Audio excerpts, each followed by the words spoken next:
health, but it's doubly our responsibility for our kids, right? And I know some of you guys in the room don't have kids, or your kids are graduated and grown, and you're in a totally different season. And I'm going to talk to that as well, because we're going to talk about emotions and the neurology of what happens in the brain with emotions, how your body adapts to it, how kids adapt to it, and how your kids can develop negative emotion patterns, and how essential oils play into making sure that that A, doesn't happen, and that their brains can be as healthy and happy as possible. Yeah? Okay. So with this, do your own research. Go look this up and go dig into this and go dig into the science of it. But the whole thing that I want you to get is that it's totally our responsibility. Now, here's my crew. So there's my awesome Brian. And totally, like, you know, people that don't know who I am, I'm literally just a nerdy guy married to a superhero with 5 kids. That's it. And so she's in the back, like, she may be in the back here, but Cindy is like doing credit hours. She booked a seminar online for herself to take while I'm speaking, while taking care of kids, and like adjusting babies in the back, all this stuff. I'm like, you're awesome. So we have been married for 14 years. That dude right there in the shades is Harper. He's our oldest. He's 8 years old. He's super cool, or at least he thinks so. And he knows everything, you know, at 8 years old, for sure. That is Ellie. She is my 6-year-old. Do I have a pointer on this thing? If I do, that'd be awesome, but I don't know if I do. I hate to hit something and change it. So Ellie is 6. If people ever want to know what I would look like and act like as a 6-year-old little girl, that's her, for sure, right? Like, she's the one, like, headphones on in the back of the van. She's like, shake it up, shake it. She's busting it out, so we have to tell her to be quiet all the time. Then, as we get through here, we've been in practice, like Cindy and I are both chiropractors, and we've been in practice for going on 14 years. So we got married and then started to practice and graduated grad school and all those things within about 1.5 years, and we've been in private practice for about 14.5 years. Since this injury, I haven't been actively in the office adjusting patients, but have been doing nutritional consults and all that, so it's changed it a little bit. But we've been in Young Living for about 10.5 years. We actually started using the Thieves Household Cleaner, was our first. Does this bother anybody else? Does this bother you? It kind of bothers me. No? Hold on. I'm not worried about it, but I'm kind of worried about it. You know? There we go. See? That's better. Okay, good. Now I can think. I was like, gosh, it's like freaking me out. Like I'm going to knock it over or something. And I do apologize to the front row. I'm like going to like toe wave at you the whole time. Like I can't stay still. So I'm like doing this whole thing. I realized at convention that I was like literally waving the sole of my foot and everybody off the stage. And I was like, sorry about that. If I wasn't in this chair, I'd be like all over the place, which is why they always head mic me. Like they're like, you don't want a hand mic, right? I'm like, no, I got to be able to move. So about 10.5 years ago, we had a patient walk in the office and she's like, hey, you ever heard of Young Living? Because in our office, we do a lot of neurological work and a lot of what we call functional neurology. Like, hey, this is how the brain's supposed to work. So what do we do and what can we do to help you in normal life? Make sure that it's working better and doing 100% of what it's created to do, okay? So one of the things that we would tell people, this is why it's called practice, okay, like we were in practice. They would come in and we'd say, hey, you know, one of the things that will help you is just go get an essential oil, take a drop of it, rub it under your left or right nostril, depending on what part of their brain needed more stimulation. And we're like, and that'll totally help. And they would go, great, where do we get those? Now, granted, this is 10.5 years ago. And we go, it doesn't matter. Just go to the health food store or wherever and just go grab any essential oil. It doesn't really matter. As long as it smells good, it's fine. Which was really a shame because we did, like, that's not how we do our quality of all of our products with everything else. We just did not research it, right? We didn't look it up. So this patient cared enough and she walks in and she goes, yeah, that's not true. Like on the essential oil thing. She's like, I'll totally do that, but I'm not going to go buy them wherever because it matters. And I was like, oh, awesome, okay. So she brings us this info on Young Living. I'm like, great. Well, we were busy. We looked into it. We got the starter kit, and we loved the Thieves Household Cleaner, the concentrate, right? Who here loves the Thieves Household Cleaner concentrate? Yeah. Yes. For those of you who don't have your hands up, you must get it today and use it at the house. It's awesome. I mean, literally, everywhere I travel, the number one thing you can do to make sure that your next generation's hormones are better than your own is to switch to that cleaner. Legit. I mean, that thing will change an entire generation of hormone imbalance, period. So we start using this, and we didn't open our oils. We didn't open our premium starter kit. Back then, it was 8 oils. You didn't get a diffuser. You got like a certificate that you could cash in for one. But our premium starter kit, for what it was, sat on a shelf in our office for 6.5 years. Right. So we ended up having a need. 6.5 years later, we were like, any of you guys in the room, any of you could be up here teaching this. And we had a need with our kids. Like, our children are the reason that we actually looked at Young Living again, because we had a need with them. There was some stuff we needed to support, and so we were out of all of our tools. All of our tricks in our bag were like used up, and they still had this thing, you know, trying to be blind, like, this is not the thing, you know. Cindy goes, well, you know, I think we still have those oils in the shelf in the back of the office. I was like, what oils? And she goes, those essential oils that we bought. I'm like, we bought oils? Like, I totally forgot that it came with that. I didn't even know. It had been so long, literally, that I just forgot that the company was even called Young Living. I just called it the Thieves Company. I was like, can you call Thieves and get some more hand soap? And Cindy's like, it's called Young Living. I'm like, whatever it is, I don't care. Like, we just are out, so I need more of that. So we went inactive twice. It had been so long, literally. So I go into the office, go get that premium starter kit, get it out. I'm like, blow the dust off of it.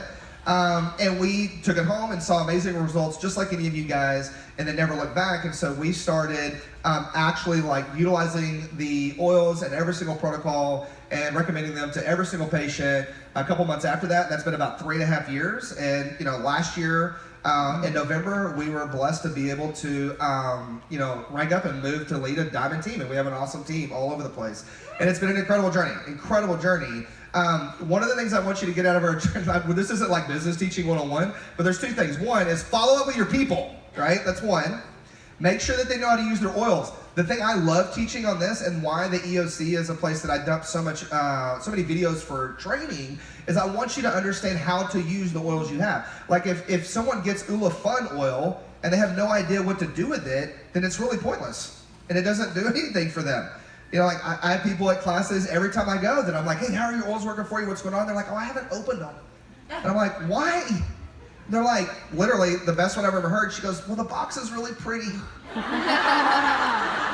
I go, well, don't tear up the box. Open it. Use the stuff. Keep the box if you want it for something special. Whatever. Use the oils, right? And so one of the things that I want you to understand about utilizing product utilizing oils is consistency is key. Like frequency is key. Oils are not medication, right? Oils work with the body and help the body do what it is already created to do.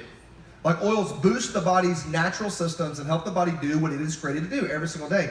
They don't replace function. They don't force the body to do something that it wasn't going to do in the first place, right? Like compare that to like a blood pressure med. The meds artificially change things in the body and tell it what it's going to do without its permission, lots of times very necessarily, right? And that's okay. But it's a completely different thing. But we get stuck in this mode of like utilizing oils like we do medication, and it is a completely different deal. So that's Harper, like I said. Ellie is 6. We have their brother Evans, June 14th of 2014. He would have been 3 years old. He passed away 2 hours after birth, so we did not get to take him home. And so when we talk about, when I talk about the topic of kids and emotion, and like I said, we're going to talk about adults. Hold on, I got to go to the other side of the stage. No? Okay. How do you do that? Can you go? You see it? She did it? Yes. It's awesome. You're the best. These people are amazing, right? And I will tell you a real quick story. I'm going to tell you lots of stories today because I want you to get functionally how this happens in life. But when speaking for groups, like I never realized that I would have such a following in the deaf community. And so I went to this one location in Florida. I'm speaking, and there's a girl in the front row. And I always pick about 3 people out of the crowd. This is just speaking tactic to know like if they're following or not. So I'll look at specific people, and so I like, pan. Well, this girl's in the front row, and she's like really paying attention. And I mean like tons of notes. And there was no translator. We didn't have a translator there. Well, I walked around one side of the room, and I noticed she stood up and was watching me the whole time. And all of a sudden it dawned on me. I walked around to the front, and I said, "You can't hear me." And she said, "Nope." And I said, "You're reading my lips." She said, "Yep." And I said, "I'm taking notes." She's like, "Yep." Better notes than like literally the other 250 people that were at this event. And I was like, you are amazing. And so that whole passion for learning just blows me away.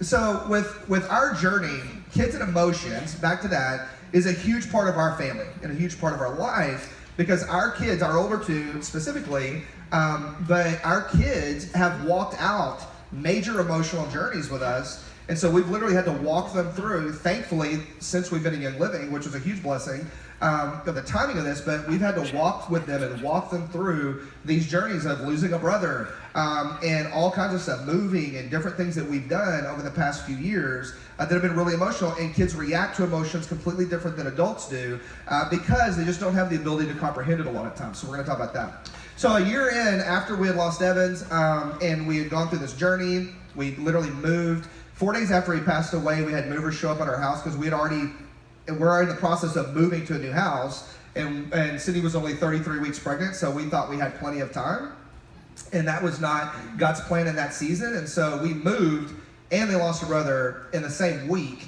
and moved to a new house and all that stuff. So we're moving. Well, a year in, we go to Florida, which is one of our happy places. We love California. You guys are awesome, but Florida's our happy place.